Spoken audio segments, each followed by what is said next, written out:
स्वतःशीच बोलत होतीस तू? मंजिरी, तुझी तळमळ कळते मला,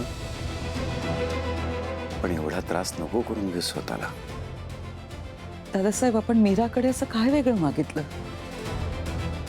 एक सासू आपल्या सुनेकडून, एक आई आपल्या लेकीकडून जी अपेक्षा करते तीच केली ना मी. आणि मी इतक्या चांगल्या मनाने बोलले, तिला इतकं का लागलं ते? माझं काही चुकलं का? अजिबात नाही, तुझं काही चुकलेलं नाहीये मंजिरी. मग ती असं का वागते? नाही, मला हे कळू शकतं की आई होण्यासाठी तिच्या मनाची तयारी नसेल आता, पण नकार द्यायची ही कोणती पद्धत झाली? सासू सासरे म्हणून आपण तिला इतका जीव लावला आणि ती असं वागते. खरंय, मला पटते तुझं म्हणणं. मीराने असं तडकाफडकी निघून जायला नको होतं.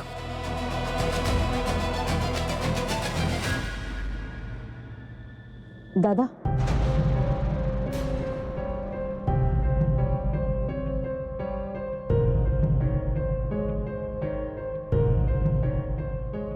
दादा, खाली हॉलमध्ये जे काही झालं त्याबद्दल मला जरा थोडं बोलायचं होतं तुझ्याशी. म्हणजे मीराला या सगळ्यासाठी आपण थोडा वेळ द्यायला हवा. तिच्यावर दबाव टाकण्यात काही अर्थ नाहीये. आपण बोलून बघूया मीराशी. नाही म्हणजे आपल्याला बाळ हवंय म्हणून ती कदाचित तयार होईलही, पण ही गोष्ट इतकी सोपी नाहीये ना. म्हणजे तिच्याही मनाचा विचार आपण थोडा करायला हवा. नर्मदा, तुझा शहाणपणा दाखवू नकोस. गप्प बस, नाही तर जीव घेईन तुझा.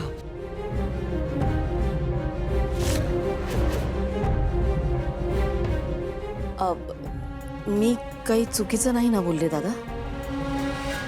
नर्मदा, हां, तू फार विचार करू नकोस. आम्ही दोघं आहोत सगळं ठरवायला. आम्हालाही कळतंय सगळं.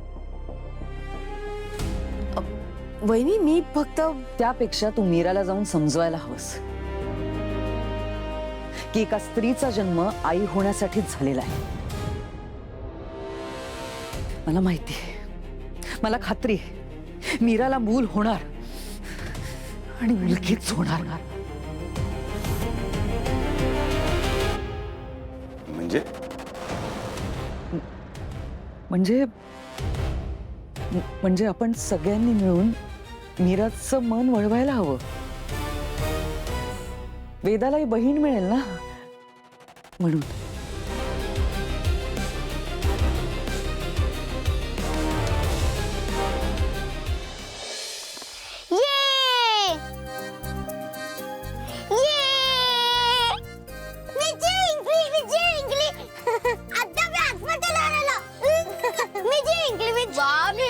तू स्मार्ट झाली आहेस हा. ये मी जिंकली.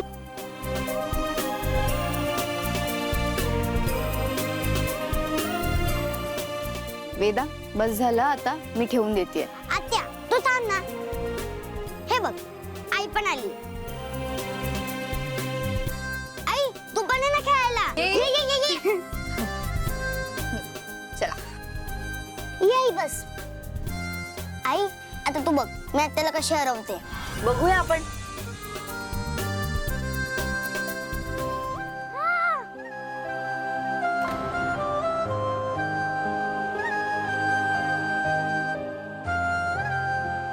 काय झालं आई, अशी का बघतेस?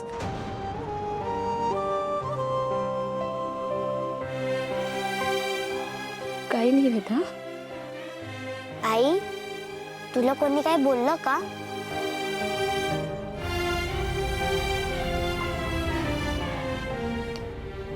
नाही ग. मीरा, मला माहितीये तुझं वेदावर खूप प्रेम आहे, पण आई बाबा बोललेत ते काही चुकीचं नाहीये अगं. आता वेळ आली आहे की वेदा, हे बघ, आता तू झोप हा. उद्या सकाळी तुला शाळेत जायचंय, लवकर उठावं लागेल ना तुला. तुला सुट्टी असली ना की आपण खूप खेळू. आता झोप हा.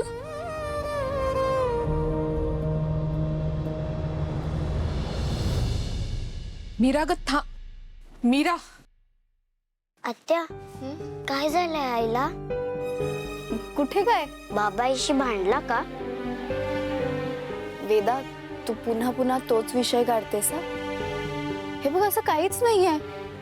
आणि आई काय म्हणाली ऐकलंस ना तू? उद्या स्कूल आहे, सकाळी उठायचं नाहीये का तुला? चला चल, झोप आता.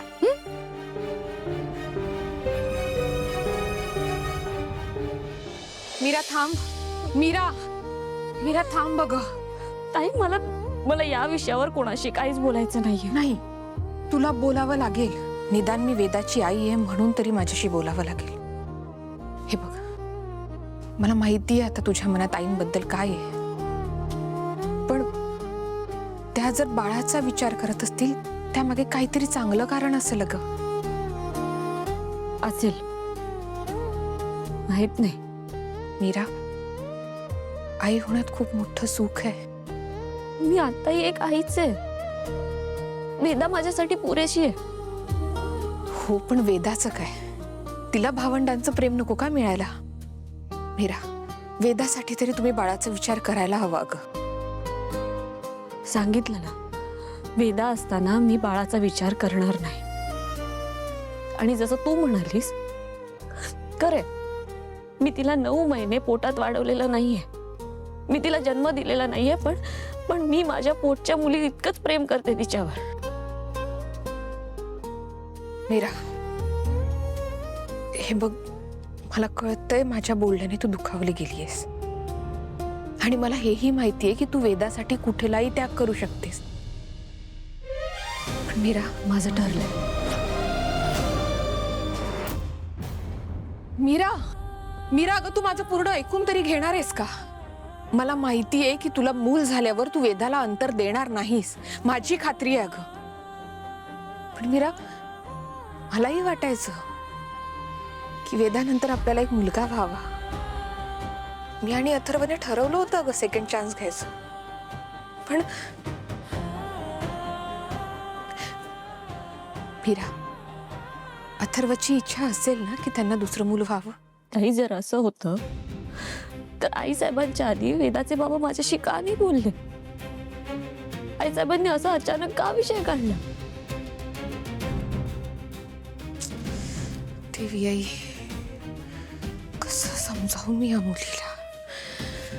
मीरा, एखादी व्यक्ती तुला आयुष्यातलं सगळ्यात मोठं सुख मिळावं यासाठी प्रयत्न करतेय आणि तू त्या व्यक्तीवर फक्त संशय घेतेय सगळं. जाऊ दे, तुला ना नाही करणार. काय नाही करणार मीरा? काय नाही करणार सांग ना.